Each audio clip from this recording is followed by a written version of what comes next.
So first, just if I could get you to introduce yourself really simply, who Sure. you are and what you're working on right now. Yeah, my name is Jim Munroe. I am the artist in residence at the AGO, and I'm working on video game art here.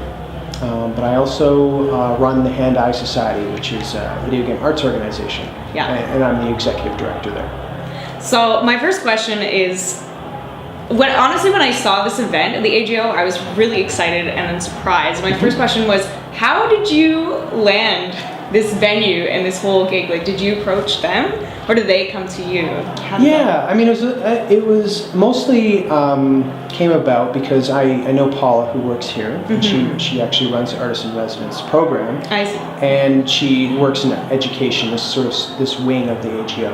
Yeah. And I was talking to her about, hey, like, I wonder if it would be kind of interesting to have like our 5th birthday and like at the AGO, given the sort of high culture nature of the institution compared to, video games that most people consider beneath consideration, and that dissonance was really exciting and interesting. And I knew from being in the community that there were so many people that are working with a kind of creative passion in the medium, and trying to make things primarily for reasons other than money, like either sort of to make their to make a political sort of case for something, sometimes to tell a personal story. All those things are happening more and more within the medium. And if that isn't art, I don't know what is. Right. So when you initially pitched the idea, did you have any resistance, or did they kind of just see your point of view and think, no, this is what we need right now at the AGO, this sort of... Well, from my perspective, it was something that, I'm sure there was lots of discussion within the institution. Like behind the scenes, probably. But, I'm sure I had to come in a few times to kind of like, pitch what I had in mind. It made more sense, rather than just having a one-off kind of event, for me to apply to be an artist in residence, and so I was accepted to that. But it was. I'm sure that I have really encountered nothing but support from the AGO. Like, they've been really great. And and it's been surprising almost that there has been I'm sure people who are maybe not so into games maybe don't come and knock on my door. Right. But it's a self-selecting group. But at the same time, no, I think people are aware that there's something going on in games. They don't really know what it is. And mostly they're excited that there's someone who's able to talk articulately and show them some of the more interesting things that's been happening in the game world. So I'm very privileged and excited to have that role at the moment. So it's great. So I was reading that you had also taught, or you were the mentor for the workshops that they were teaching for just starting the basics of gaming, that kind of thing. Sure. What kind of people showed up, and what were they kind of hoping to gain from that? How did that work out? Yeah, I mean, there was lots of really interesting projects. Like, one fellow had this idea of using like letters as kind of the characters, like A, B, C, D. And pitting the vowels against the consonants, and then what does Y? And it's called and sometimes Y. So it's like Y could be like a little bit of a spire, a turncoat, or it's a terrific idea. And there's another woman who's interested in kind of in using the photographic kind of nature of phones to kind of explore some like issues of surveillance and sort of that kind of thing.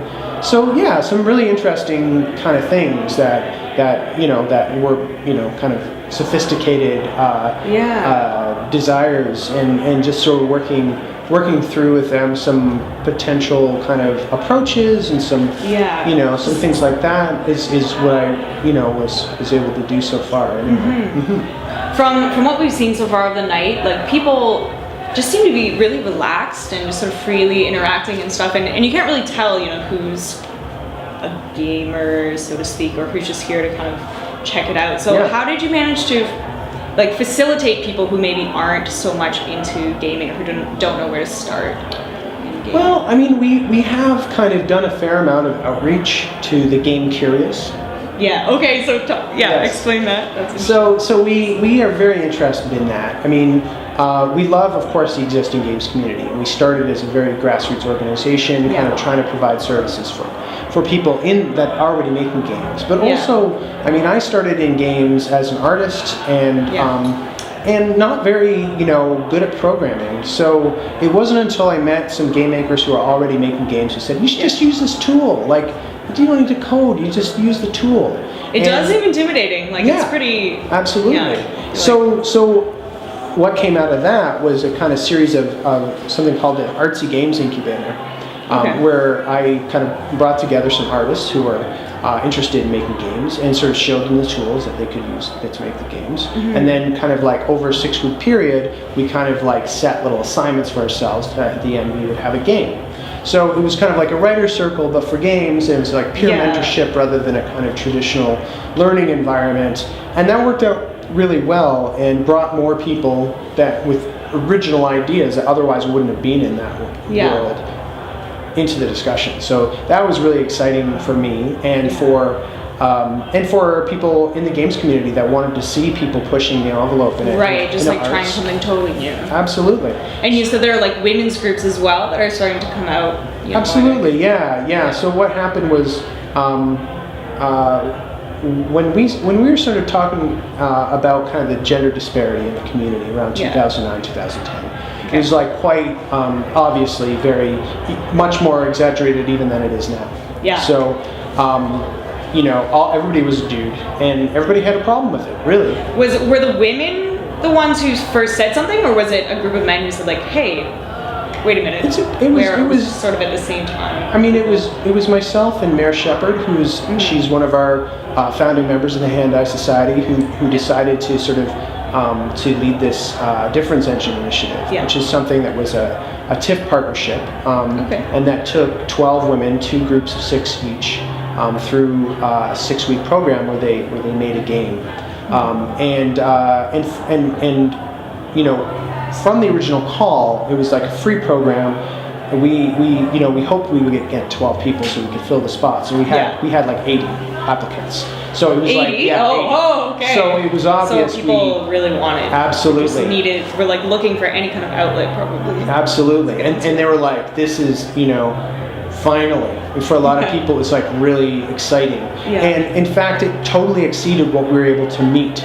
And what happened was, just organically, the people who were in that group that met each other through the Difference Engine went on to kind of start something called Dames Making Games and do other sort of really cool initiatives in the games community that we couldn't do, that we couldn't, we didn't have the capacity for, and they just have been going gangbusters ever since. They've been doing really great work and serving that community in an amazing way.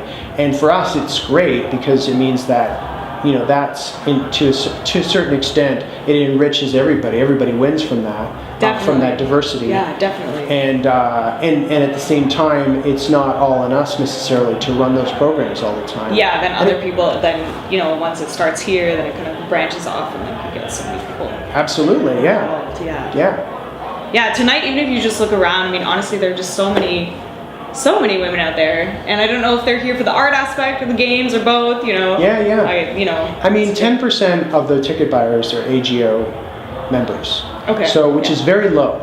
Comparatively, I think they say usually it's 60 or 70% when people go to their events are AGO members.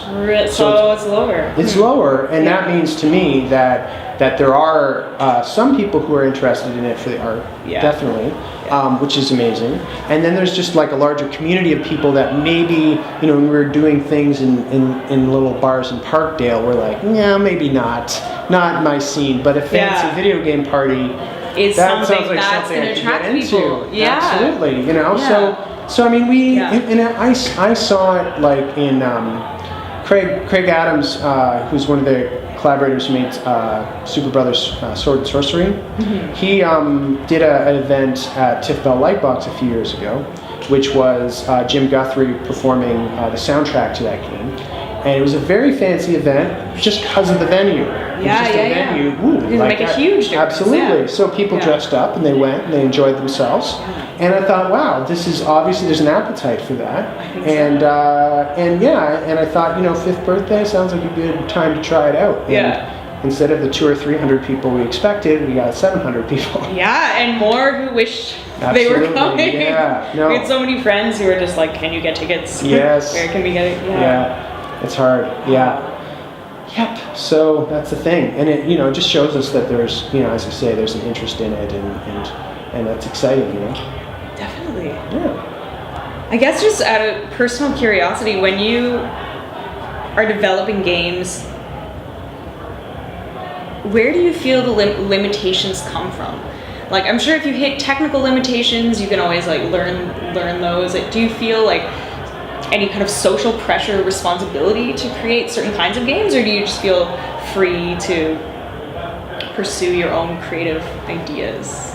I think to a certain extent I feel pretty free, but I find game making is not my first language, like game design. Okay, but you did you wrote science fiction and everything else. Yeah, that kind of stuff. Yeah. So I'm much more of a linear narrative guy, and so for me to start thinking in systems, to start sort of thinking about game mechanics, thinking about those types of things first, which I think all the best games essentially focus a lot on that kind of approach.